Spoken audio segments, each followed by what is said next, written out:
कौशल्या के दो बेटे थे, राम और श्याम। कौशल्या के पति का अच्छा बिजनेस था और वो भी एक अच्छी गृहस्थ महिला थी। बेटे बड़े हुए और पिता के साथ बिजनेस करने लगे। लेकिन एक दिन, पिताजी मैं फैक्ट्री जा रहा हूँ। ठीक है बेटा, शाम को भी ले जा साथ। रहने दे पिताजी, नई नई शादी हुई है, थोड़ा घूम फिर ले, फिर तो काम ही करना है ना। और क्या, राम ठीक ही तो कह रहा है। अब दोनों बेटों की शादी हो गई है, आप चिंता ना करें, दोनों समझदार हैं। कुछ दिनों तक तो घर में सब कुछ ठीक चलता है, लेकिन एक दिन श्याम और उसकी बीवी, माँ, पिताजी हमें हमारा हिस्सा दे दो, हम अलग रहेंगे। अरे नहीं नहीं, मैं ऐसा नहीं करूँगा। बड़ी मेहनत से मैंने ये बिजनेस खड़ा किया है, जीते जी तो मैं इसका बंटवारा बिल्कुल नहीं करूँगा। नहीं करूँगा? ये कैसी बात होती है पिताजी? क्या सारा जीवन में जॉइंट फैमिली में रहूंगी? अरे पर बेटा, हमारे घर में इतने नौकर चाकर हैं, न किसी चीज की पाबंदी है, फिर क्यों अलग होना चाहती हो? एक साथ जीवन कितना अच्छा लगता है। हर कोई हर किसी के लिए हर किसी के साथ खड़ा होता है। अरे बाप प्लीज, ये सब बातें करके वक्त जाया न करो। पिताजी आप नहीं देंगे तो मैं कानून का दरवाजा खटखटाऊंगा। तभी वहाँ राम आ जाता है। पिताजी कोई बात नहीं, आप इसे इसका हिस्सा दे दीजिए। हमारे घर की बात बाहर जाए ये ठीक नहीं। और हाँ, मुझे पिताजी के कपड़े वाला कारोबार चाहिए जिसमें मुनाफा ज्यादा है। लेकिन एक वही तो कारोबार है जिससे हमारा घर अच्छे से चल रहा है, बाकी तो हम अभी एस्टैब्लिश कर रहे हैं बेटा। देखिए पिताजी, वो कुछ मैं नहीं जानता, घर चले या नहीं, मुझे बस चाहिए मतलब चाहिए। हाँ। सब श्याम को समझाने की कोशिश करते हैं, लेकिन वो मानता ही नहीं। ठीक है, अगर तुम्हारी यही मर्जी है तो यही सही, लेकिन मेरी भी एक शर्त है, ये लेकर तुम इस घर में दोबारा कदम नहीं रखोगे। हाँ हाँ, तो रहना भी कौन चाहता है? अरे कैसी बातें कर रहे हैं जी, मैं कैसे श्याम के बिना रहूंगी। आप ठीक है माँ, चलो हमारे साथ रहना। लेकिन बेटा, मैं परिवार के बिना भी नहीं रह सकती। अरे यार, मैं श्याम के बिना नहीं रह सकती, मैं परिवार के बिना नहीं रह सकती, तो हम क्या करें? तभी वहाँ राम की बीवी आ जाती है।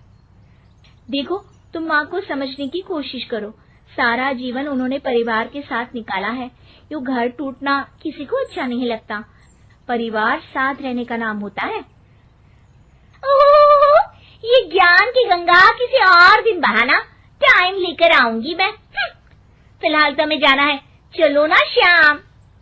दोनों घर से अलग हो जाते हैं। राम और उसके पिताजी एक नया कारोबार नए तरीके से शुरू करते हैं। राम, ये फूड बिजनेस इतने फायदे का सौदा होगा मैंने तो कभी सोचा ही नहीं था।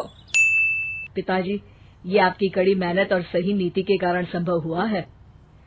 घर के सारे एक साथ बैठकर खाना खा रहे होते हैं कि तभी आज श्याम की बहुत याद आ रही है।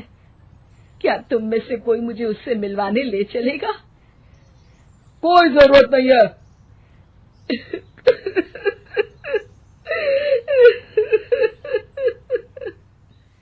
कौशल्या रोने लगती है कि राम बोल पड़ता है। माँ रो मत, मैं आपको कल उसके घर ले चलूंगा। अगली शाम दोनों श्याम के घर जाते हैं, जहाँ श्याम की बीवी साड़ी नहीं बल्कि स्कर्ट पहनी होती है। साथ में उसका भाई और माँ भी होते हैं। अरे आप लोग आइए आइए, मेरी माँ और भाई भी आए हुए हैं यहाँ। अब श्याम वो दिखाई नहीं रहा। श्याम देखने के लिए आंखें तरस रही है। अरे जी, वो ना आज थके हैं तो। अरे ये तुम्हारे भाई के हाथ में हमारे बिजनेस की फाइल क्यों है? क्यों है मतलब? परिवार का है, काम तो संभाल रहे हैं। कौशल्या सीधे श्याम के घर में जाती है। ये क्या हट्टा मोटा, उसकी हालत तो खस। कौशल्या श्याम को पकड़ लेती है। अरे बेटा क्या हुआ, तो क्या बना रखी है? श्याम सामने खड़े राम के, मुझे माफ कर दो, मैं परिवार की किस्मत समझ पाया और आफ हो गया। हुआ क्या है? तब पीछे से श्याम जाती है। होना क्या है और होगा बातें कर रहे हैं आप? मैं आप लोगों की बना देती हूँ, फिर फुटो। उन लोगों को बताया होता है, उसकी बीवी और भाई के आ जाने कुछ नहीं बता पाता। जब राम और कौशल जाने वाले होते हैं, बोल पड़ता है, माँ भैया रुक जाओ ना थोड़ी देर। तभी उसकी बीवी आ जाती है। हाँ हाँ रुके तो थे, अब उन लोगों को अपने घर भी तो जाना है ना। हाँ दोनों वहां जाते हैं, लेकिन रास्ते में और राम के ही दिमाग में श्याम बेचारे वाली तस्वीर घूम रही है। का मजे कर रहा, उसके लिए वो अलग हुआ। नहीं नहीं पापा, हालत काफी खराब है। ये बोलकर वो सारा क्या के सामने रख देते। ये था, इसलिए मैंने श्याम कर दिया था, लेकिन भविष्य अपने ही हाथ में। क्या पिताजी? कुछ ही दिनों में समझ। दिन एक वकील उन पास आता है। नमस्ते सर। था वही हुआ, श्याम ने अपनी सारी प्रॉपर्टी को नाम कर दिया है। तभी वहाँ श्याम रोता है। मुझे माफ कर दीजिए, बीवी ने धोखे से साइन करवा लिया है। अब मैं सारी प्रॉपर्टी के बाद उसने मुझे घर से निकाल दिया। कोई बात नहीं बेटा, कल आ गई यही बहुत। लेकिन आपका मेहनत से बना कारोबार मेरे कारण चल गया। अच्छी गोली नहीं खेली।